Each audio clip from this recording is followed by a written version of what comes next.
If I wanted to control Fairfax, I sell Channel 9. And at that point in time, this inquiry and everything else that goes on with it is a waste of time. I have every right as an Australian citizen to go and buy John Fairfax and Sons.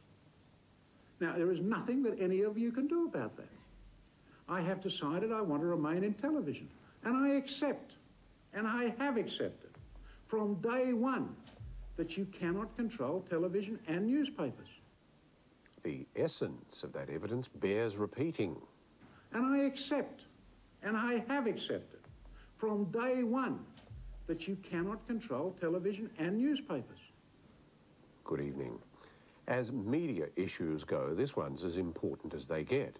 The fundamental truth that any greater concentration of ownership of the Australian mass media is, or ought to be, out of the question, which Packer Mark II acknowledged, having taken an oath, is, it seems, no longer the fundamental truth, proving only that if a week's a long time in politics, 5 years is another cosmos.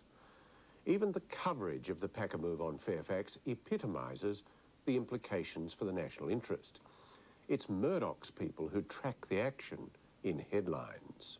Packer poised to end casino offer as Fairfax beckons. Fairfax soars as Packer waits. Casino can wait. PBL has bigger fish to fry. Packer drops casino bid. Clears way for Fairfax takeover. We'll get Fairfax.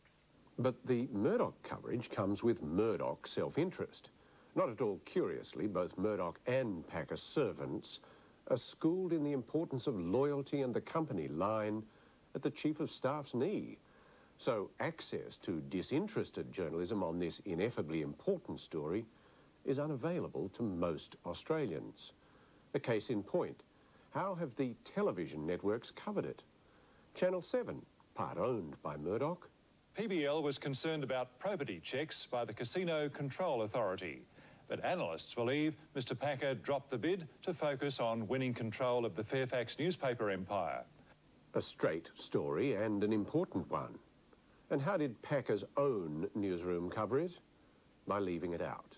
Not a word about the boss's move on National 9 News, proving, yet again, that Packer's people are such toadies, he doesn't need to tell them what to do.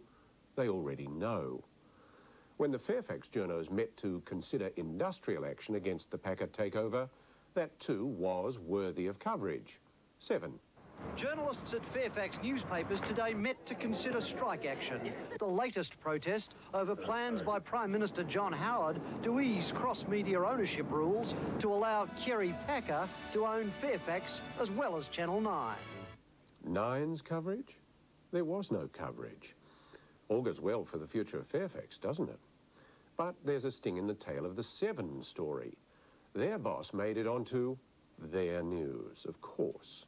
The 7 Network's chairman, Kerry Stokes, is also maintaining his opposition to any reduction in media diversity.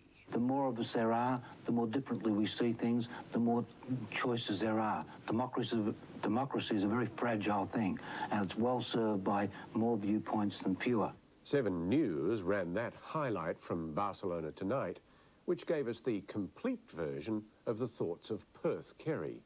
But I have spoken to Mr. Howard. I accept what he said to me. There is not a deal being done, and I hope therefore... He told you that, did he? Yes, he has. The gutlessness of Peter Luck's Dorothy Dix question next suggests that the Stokes Corporation produces the same loyalty as do News Limited and PBL. Cynics will no doubt suggest that you're here now, furthering your own interests, and indeed Today Tonight is helping you do it. I hope not. I don't come on the television lightly, and I was actually invited by editorial tonight. I haven't asked to be here. I've chosen at their request to be here. They being people only too well aware of the side on which their bread is buttered. But they're amateurs at the His Master's Voice game, and the past masters are 9, and more pointedly a current affair, to whom Packer Mark III presented himself for a relentless grilling about matters of immense significance. Do you accept the title, James, of the most eligible bachelor in Australia? James, you own the station. I mean, tonight's a good night to seize it. Would you like to look down the camera and propose to Kate Fisher? The interview, hardly the appropriate word for it, but it'll have to do, was edited with the greatest subtlety, born no doubt of a profound self-interest, and conducted with world-class disingenuousness. It's hard to imagine, given your profile, that this is the first time you've actually been interviewed. Is your attempt to buy Fairfax collapsing? Is that the reason you're talking to us tonight? So it's not just coincidental that you've agreed to talk to us on the very day that all the papers are saying there's a move now to try and block you? No, it's not coincidental. Part of a strategy? Yes, it is, and Ray's an essential element in that strategy. He knows that. Still, enough of that brown-nosing. Packer Newspeak's more edifying than watching that stuff, which depresses me.